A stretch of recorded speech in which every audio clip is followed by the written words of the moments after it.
Imaginem descobrir que um dos homens mais próximos do governo espanhol está envolvido num esquema de corrupção que começou com máscaras da pandemia e acabou por revelar uma alegadamente rede de favores, contratos públicos e milhões de euros em jogo. Pois bem, é exatamente isso que está a acontecer em Espanha com o caso chamado Coldo.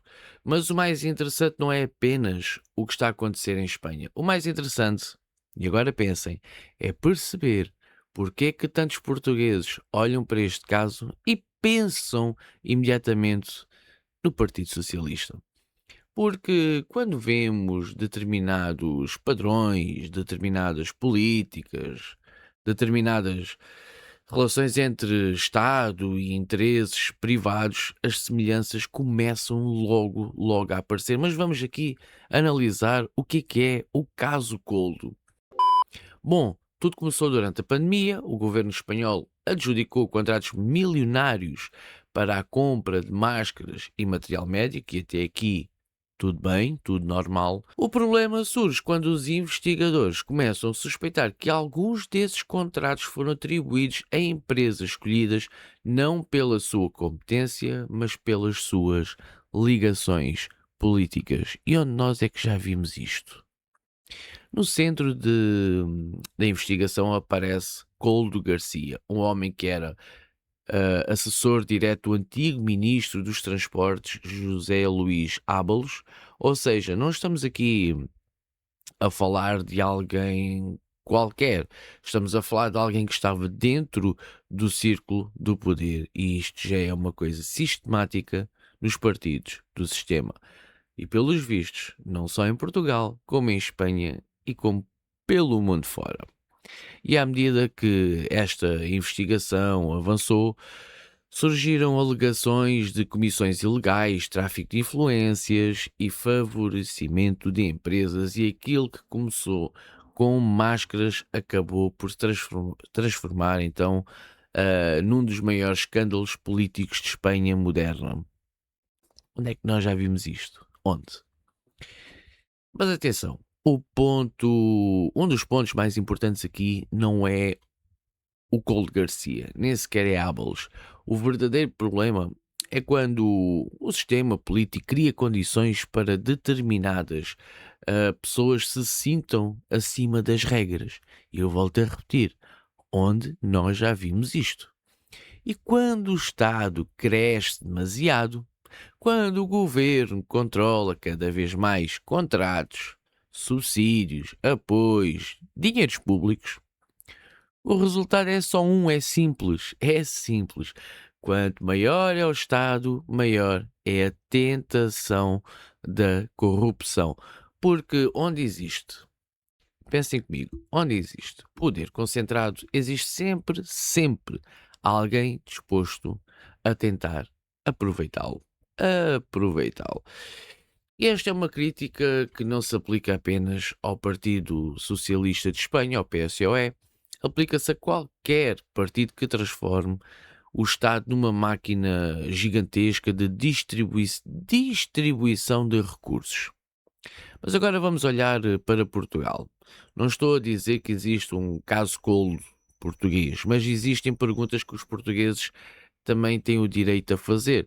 Quantos casos tivemos nos últimos anos ligados ao Partido Socialista? Quantos processos judiciais envolveram antigos governantes? Quantas polémicas e quantas mais virão que estão relacionadas com ajustes diretos? Quantas dúvidas surgiram sobre a utilização de fundos públicos? Temos o caso TAP, temos os casos relacionados com o PRR, e não é só o Partido Socialista, é o Partido Socialista número 2 também, com o Carlos Moedas, alegadamente falando, com aquela empresa Unbabel, que eu já fiz um short aqui para o YouTube, podem ir pesquisar. Casos relacionados com os PRR, temos várias investigações que envolveram figuras ligadas ao PS ao longo dos anos, E aquilo que muitos portugueses sentem é que existe uma cultura política onde a proximidade ao poder acaba demasiadas vezes por abrir as portas, e quando vemos o que aconteceu em Espanha, a pergunta é inevitável: será que Portugal tem mecanismos suficientes para impedir situações semelhantes? Ou será que simplesmente ainda não conhecemos toda a história? E há que comparar também que estamos já há mais de 10 anos para que aconteça o julgamento do Sócrates e que se tome medidas, mas em Espanha já estão a ser condenados à prisão. Bom, há aqui também ainda outra questão importante. Pedro Sanches. Pedro Sanches afirma que não está envolvido e até ao momento não existe qualquer condenação contra ele. Mas existe uma diferença entre responsabilidade criminal e responsabilidade política. Se as pessoas da tua máxima confiança são apanhadas em escândalos de corrupção, os cidadãos têm o direito de questionar o teu julgamento. O mesmo vale para a Espanha, o mesmo vale aqui para Portugal e o mesmo vale para qualquer democracia que se diz ser séria, na qual eu tenho imensas, imensas dúvidas. Mas o caso Cole não é apenas uma história de corrupção, é um alerta, é um aviso, sobre aquilo que acontece quando o poder político se torna demasiado próximo de interesses económicos, é um aviso sobre a importância da transparência, é um aviso para Portugal, para nós, porque a corrupção não aparece do nada. Ele cresce quando ninguém faz perguntas, ele cresce quando os cidadãos deixam de se importar, deixam de querer fiscalizar, e ela cresce quando os partidos acreditam que nunca serão responsabilizados. E é o que temos assistido nos últimos 20, 30 anos, já para não dizer nesta democracia dos cravos vermelhos, dos 52 anos, que não tem ponta por onde se lhe pegue.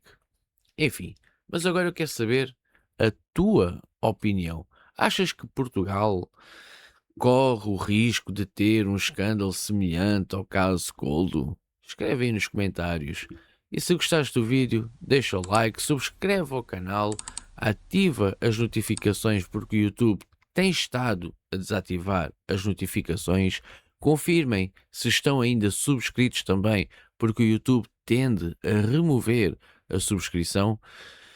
E não percam, próximos vídeos virão, lives todas as terças-feiras, Esquadra Lusitana às 21 horas, como sempre, como tem sido sempre.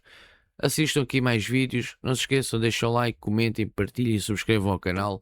Visitem também terradestrelas.pt, está aqui em cima o cupom RICARDO10 para 10% de desconto em toda a loja, desde joalharia portuguesa, suplementos alimentares e o que eu mais adoro é as fragrâncias, tanto para casa como para o automóvel. Dê uma vista de olhos, os produtos são de excelência. Fiquem bem, fiquem com Deus por Portugal, pelos portugueses. Fui.